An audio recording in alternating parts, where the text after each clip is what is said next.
Si hablamos de historias, de novelas y de su musicalidad, desde luego no tiene por qué ser siempre la misma. En este caso, no lo es, porque el formato y el hilo musical de Hombre Caído tiene forma de relato. Fernando Aramburu, bienvenido al micrófono de Rosa Pasapágina. Pues muchas gracias por acogerme. Pues un placer. Otra vez nos vimos en tu última publicación y como he hecho en la introducción, ahora mismo esto es otra cosa, esta es otra historia. Aunque yo creo que siempre hay ciertos temas que se repiten. ¿Es así? Sí, es así. De hecho, yo creo que hago todos mis libros narrativos con las mismas harinas, que no son otras sino que la contemplación, el discernimiento de la condición humana. Es decir, como un jugador de ajedrez que jugase con seres humanos, yo pongo a convivir una serie de personajes en una época que también ha sido la mía, en ámbitos cotidianos. Después el formato puede cambiar, puede que consista en una novela, puede que consista en relatos, pero vamos a decir que el fondo de indagación humana está siempre presente en mis libros. Consiste en observar. Es que soy un observador continuo, y esto desde la niñez.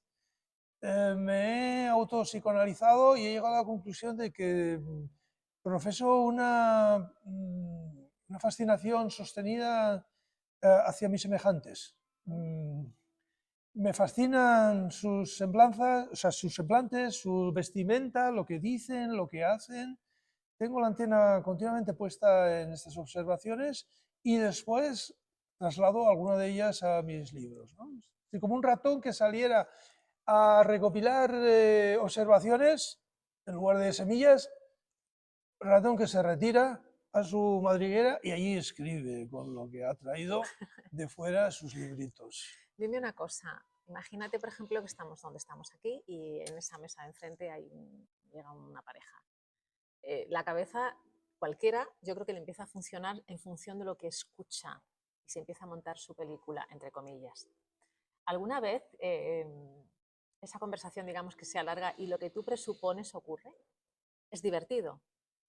Bueno, me da igual si ocurre o no. El caso es que me dé ocasión a una historia que a lo mejor, o que probablemente sucede en mi cabeza a partir de un estímulo externo, ¿no? Mm. Y entonces, si yo estuviera observando una pareja, no me limitaría solamente a algunos aspectos visuales, sino también a flancos de los cuales las personas se creen protegidas, ¿no? Por ejemplo, sus olores, ciertos gestos instintivos. Es decir, me gusta un poco diseccionar o hacer una vivisección de mis semejantes, siempre con, bueno, primero porque me causa placer hacerlo y segundo porque aquello que veo, escucho, oigo, pruebo, vuelo, me puede ser provechoso para mi actividad literaria. El comportamiento que te atrae tanto humano es generacional.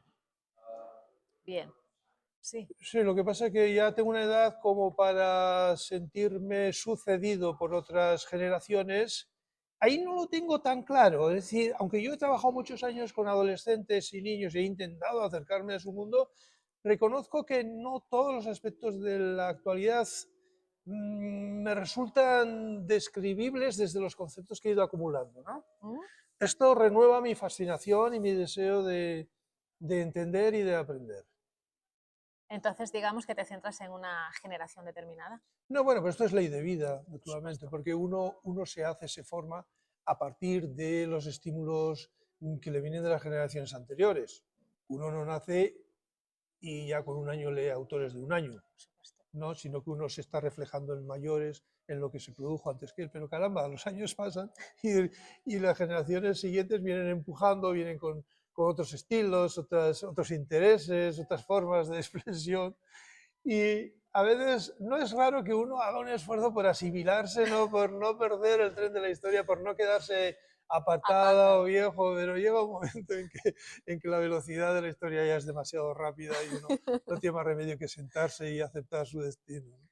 El humor es necesario siempre ante cualquier actitud en la vida. Lo que pasa es que es verdad que hay muchos tipos de humor, como hay muchos tipos de Sí, colores. exacto. El De humor hecho, negro es... el humor negro es un poco el que me va a mí, es aquel humor que se produce donde no debiera producirse, donde uno esperaría una reacción de pena o de compasión. No soy muy aficionado a echar mano del humor de comedia.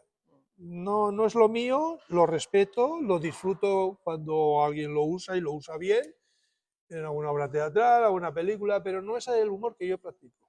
Mi humor suele estar asociado a la desgracia, a la derrota, a situaciones que más bien requerirían la gravedad o incluso la lágrima.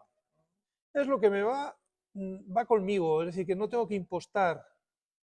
De hecho, creo que a veces tengo que echar el freno para no pasarme de frenada, para no incurrir ya en la impertinencia o en la falta de respeto. Por ejemplo, ese humor siempre acaba saliendo en un tanatorio, en función de quién haya fallecido, lógicamente, pero es necesario eh, lo que acabas de decir. O sea, no es un humor de comedia, pero sí es que es un humor que el ser humano necesita un poco para ese equilibrio. Sí, yo creo que sí. Particularmente aquellos que no padecemos el sentimiento trágico de la vida. Bueno, es una manera elegante de enfrentarse a la condición pasajera del ser humano. Ahora bien, este tipo de humor sí que lo paso por un filtro moral. O sea, no me apetece hacer sufrir más a aquellos que ya están sufriendo. Por ¿De supuesto. acuerdo? Otra cosa son los personajes que, aunque sean trasuntos de personas reales, son entes de ficción. Y ahí puede que me ensañe con alguno sin ningún tipo de problemas. Humor negro, como estamos diciendo, sería una buena definición de hombre caído. Hombre caído llama la atención el título porque no es ni el hombre caído ni un hombre caído. No, y es que, fíjate, esto ya me ha pasado otras veces que he escrito un libro y después algún lector o alguna persona perspicaz me ha hecho una interpretación que ha sido luminosa incluso para mí mismo.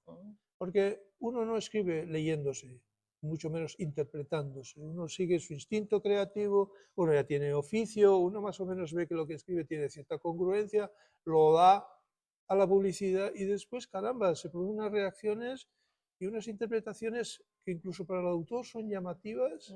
Y en el caso de Hombre Caído me han convencido de que ese cuento, sin que yo me diera cuenta, es como una metáfora de nuestro tiempo. Es decir, hay un hombre caído en el suelo, pero no se sabe por qué. Lo único que se sabe es que no hay permiso para levantarlo y que hay unos supervisores que vigilan que eso no ocurra. Bueno, para mí eso ya era suficiente a la hora de montar una historia, pero claro, lo que esa historia después suscita en la conciencia de quien lee, esto ya se me escapa y realmente me ha hecho una lectura muy perspicaz de ese cuento. Y claro, como da título al conjunto, entonces cobra una relevancia en la que yo no había pensado. Bien. Es un poco como en nuestra época, ¿no? Que ocurren cosas, vemos las consecuencias, pero no conocemos el trasfondo, ¿no? Es decir, sí, asistimos a los debates y demás, luego se producen cambios, opiniones o decisiones repentinas que no concuerdan con lo que se había dicho antes. Es decir, que eso induce a pensar que hay como un trasfondo donde realmente se están moviendo todos los hilos sociales y de todo tipo, ¿no? Pero a los cuales el ciudadano de a pie no accede. No llega a ello. Sí, ve las consecuencias, ve la cara externa, pero no ve el mecanismo social que se esconde detrás de todo esto. Levantar a un hombre que está caído supone ayudar. Si te prohibieran ayudar terminantemente, acatarías la orden. Depende del castigo por conculcar Bien. la norma, naturalmente. Pero bueno, yo fui educado en la compasión, en el buen sentido de la palabra, y si yo veo a alguien caído en el suelo, acudo rápidamente a ayudar, pero tampoco tengo que planteármelo fríamente. Es decir, no sé, ya de pequeño, con la primera educación cristiana que recibí, ya se me inculcó la idea de amar al otro, de ayudar al otro, ¿no?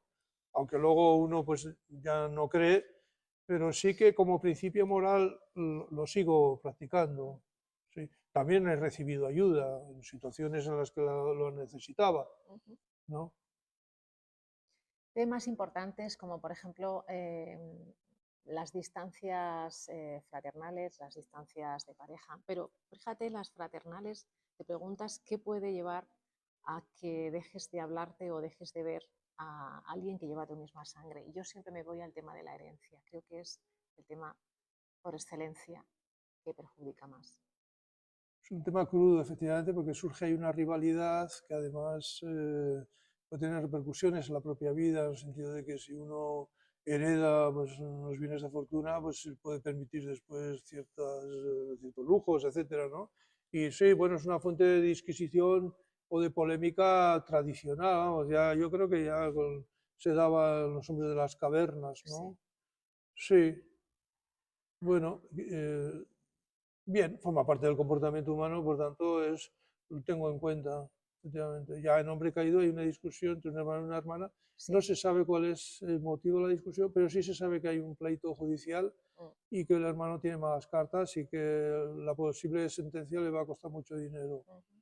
Sí. Pero quizá lo relevante ahí es que efectivamente dos hermanos que dialogan, Sí, sin embargo pero están malquistados. Hay eso algo en es. medio que les impide tener una relación armónica. Odiar. Imagínate yo he oído alguna vez a algún niño decir a su padre te odio. Es un instinto de rabia contenida, de no poder conseguir aquello que quiere en ese momento. Pero cuando ese odiar o te odio ya eres más mayor, eres más, no sé, ya has pasado a la adolescencia, tiene otro fondo, ¿no? Sí, bueno, está presente en un cuento, efectivamente, Sí, donde una hija ha dicho a un padre que lo odia y sí. esto lo hunde totalmente, de manera que va obsesionado en su coche y se encuentra en una situación tremenda en la que tiene que elegir si atropella a un anciano o a un niño. Sí, pero aquí efectivamente confluyen dos historias. Es brutal esa historia. Sí, y claro, él llega a la segunda historia precisamente porque viene completamente ocupado por el pensamiento de la frase de su hija, ¿no? Mm. Se da mucho, pero de esto soy consciente después de haber publicado el libro, se dan casos en mis relatos en los que se muestra la dificultad de las personas para perdurar en las relaciones armónicas. Y esto lo he constatado al comprobar que hay bastantes relatos en el libro protagonizados por parejas, matrimonios, hermanos, padre e hija, vecinos, ¿no? Sí. Confieso que cuando los escribía, escritura que abarcó un largo lapso, Mm. no era consciente de esto. No eras consciente No, o sea que de que no, eran temas de sangre, es vaya, que que lo que no, acabas de decir, sí, y precisamente, esto, pero familiares. me resulta fácilmente explicar el por qué nunca acudo a la escritura a partir de un tema. Yo no me siento a la escritura y digo, voy a escribir un cuento sobre el odio. Bien. No, siempre llego a partir de los personajes concretos, o sea, de las personas concretas, intransferibles, de tener unas señas de identidad propias que están en una determinada situación. Ujú. Y yo sé que, cuente lo que cuente, al final esto será interpretable desde la perspectiva de algún tema. Sí, ¿Eh? por supuesto. Pero esto lo delego en los lectores. Ellos ya se las arreglarán para interpretar esto, pienso.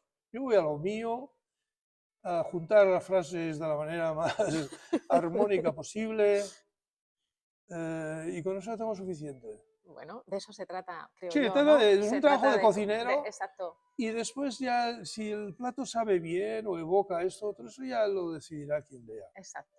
Y además lo saborearemos de distintas formas. ¿Honestidad y escritura van de la mano? En mi caso sí. Eso es un compromiso que yo adquirí en la adolescencia y que mantengo a toda costa. Nadie me lo exige, me lo exijo yo a mí mismo. No conozco juez más severo que yo mismo. No ignoro cómo funciona el mundo y la enorme porquería y miseria que reina en muchas partes, pero yo quiero poner a salvo un espacio para la verdad personal, para la honestidad, y ese espacio es la escritura. Entonces, no soy un santo. En mi vida diaria, pues puede que me equivoque, puede que cometa un acto injusto, puede que le suelte a alguien una trola, sí, soy humano, pero en la escritura no. Me puedo equivocar, puedo cometer errores, puedo fallar, puedo no estar a la altura del proyecto, pero lo que ahí va, ahí en esto, en la escritura estoy yo entero y verdadero. Eso es lo que yo pienso, es lo que yo siento, eso es lo que yo deseo transmitir o compartir con otras personas. ¿Sí? Bien. La incertidumbre es la peor de las cosas, lo que peor, ¿cómo diría? Lo que más provoca en el ser humano, no sabes qué te está pasando. genera angustia. Bueno, es posible, habría que preguntárselo a quienes padecen incertidumbre. ¿No has padecido incertidumbre nunca En en la vida? en el escritorio poco. Antiguamente decía que sí, por no quedar como, no sé, como un soberbio. Pero no es verdad, no es verdad. Yo, cuando estoy llevando a cabo un proyecto, noto seguridad, sé a dónde voy y sé lo que estoy haciendo, de verdad.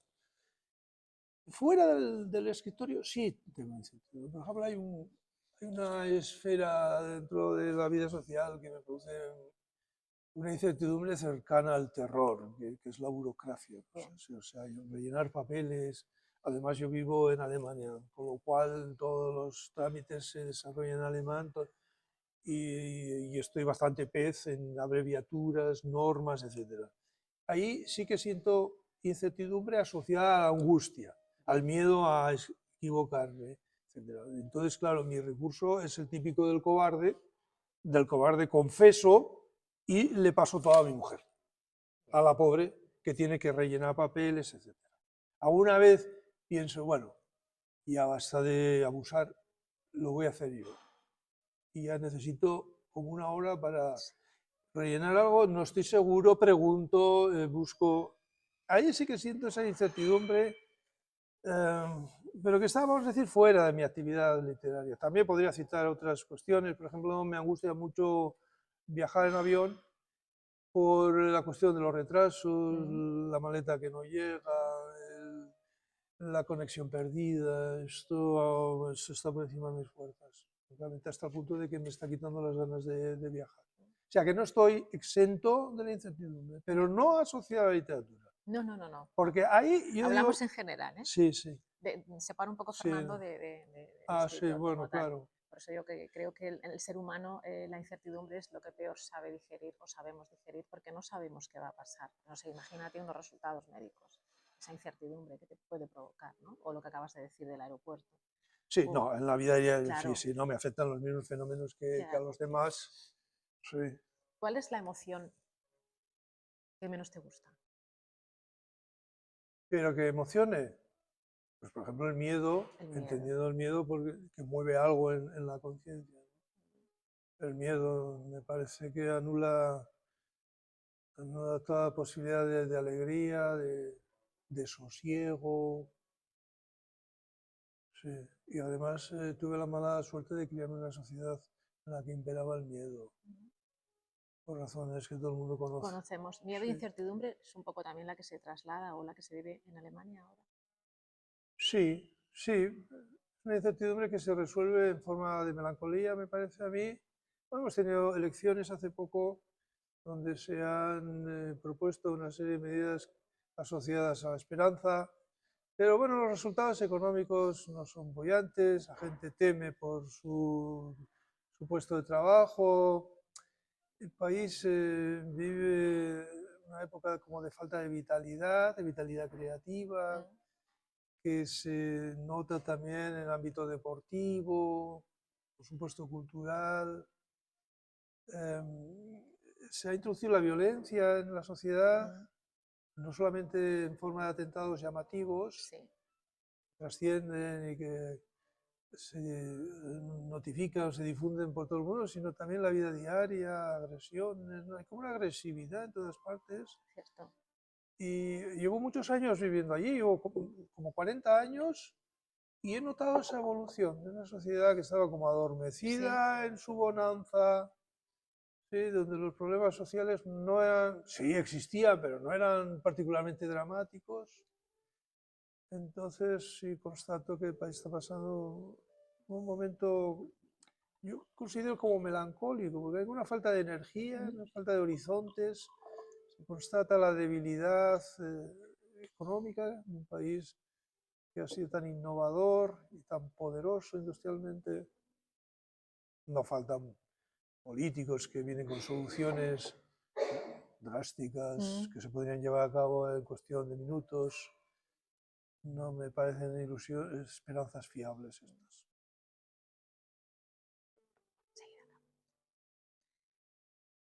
¿Es posible que la forma de quitarse la vida influyan lazos familiares? Bueno, creo que esto podría quizá responder más adecuadamente un psiquiatra, pero bueno, cuando alguien se decide quitarse la vida por algo será, ¿no? Y a veces, o muchas veces, se produce, sabemos, por pulsiones que el propio individuo no controla, no gobierna, o no es capaz de objetivarlas, sacarlas de sí, de cualquier forma, en forma de conversación o acudiendo a ayuda psicológica, etc.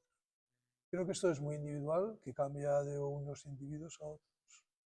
Y el escritor que aborde este asunto tiene la posibilidad de describir comportamientos, situaciones, pero no creo que, a menos que haya ejercido algunos estudios, no creo que seamos capaces los escritores de explicar un fenómeno que se produce mucho, pero creo que es de naturaleza individual. Estoy de acuerdo. Uno de tus personajes dice que se ha defendido siempre mejor por escrito, pero que esto no significa que por escrito me defienda bien. Simplemente me siento más seguro, menos expuesto a las validaciones y a la timidez. ¿Ocurre lo mismo? Exactamente así. Sí, hay que tener cuidado conmigo porque a veces obligo a los personajes a expresar ideas o sensaciones que yo tengo. Sí, no me siento a gusto cuando me explico, cuando tengo que explicarme. Ajá. No, creo que no es lo mío. Hago lo que puedo, con el tiempo pues, he ido haciendo tablas, lo reconozco, pero no sé, de alguna manera no disfruto con la expresión hablada. En cambio, si tengo que expresarme por escrito y tengo tiempo suficiente para meditar las frases, los pensamientos, corregirlos, añadir, quitar, entonces sí que me siento dueño de la situación. Y yo prefiero, eso desde siempre, prefiero las entrevistas por escrito, donde tengo la posibilidad de pensar las respuestas, que las entrevistas presenciales, donde tengo que responder lo primero que el cerebro me manda a la boca, ¿no? Que a veces no es exactamente lo que debería haber dicho o no está suficientemente matizado. Bueno, pues te lo agradezco. Sí, es así. Hemos dicho antes la peor emoción. ¿Cuál es la emoción que más te gusta? Soy muy susceptible, positivamente susceptible a la bondad. Me gusta mucho la bondad. Sí. O sea, convivir con personas buenas para mí es lo más grande que hay en cuanto a relaciones humanas. Estar con alguien que puede tener todos los defectos que quieras, pero sabes que no te va a hacer nunca mal, ¿no? O que te considera en tu dignidad y que es, no sé, es como estar con flores, que sabes que no te van a morder, no te van a pinchar, no te van a inocular nada negativo. Eso me gusta mucho. Y también me viene de casa, mira. Bien. Sí, sí. Buenas Sí, raíces. sí, Buenas raíces. tuve unos padres sencillos, humildes, pero buenos. Buenas personas, ¿sabes? Y eso instruye y forma más que todas las teorías que me quieras explicar, ¿sabes? Así es. ¿Por qué decides escribir relato, publicarlo? Porque escribir ya lo tenías escrito. Bueno, soy muy aficionado al género y de todos los tipos de libros que yo escribo, creo que los relatos son los que más placer me producen cuando los trabajo. Sí. Son más intensos en menos No tiempo. sabría decirte por qué, pero pienso en novelas y pienso ya en años de trabajo, en horario, en oficio, documentación, en un método de trabajo. Sé que falta, cuando empiezo, pues sé que falta mucho para terminar. No descarto la posibilidad de que a las 80 páginas aquello se derrumbe o no tenga la plena convicción, etcétera, ¿no? En cambio, el cuento es preparados, listos, ya. Así es. Bueno, a lo mejor me sale mal y lo desecho, eso es posible. Pero estoy manejando elementos narrativos que me producen un gran placer. Sí. Se disfruta. Y entonces los cultivo regularmente. O sea, los cuentos no son para mí tarea secundaria entre novela y novela. Ya. Y lo que hago es cada cierto tiempo publicar una selección. Bien. Sí. O sea que continuaremos. Espero que sí. Yo también. Pues un placer, Fernando. Con Muchas mucho gracias. gusto, Gracias. encantadísimo.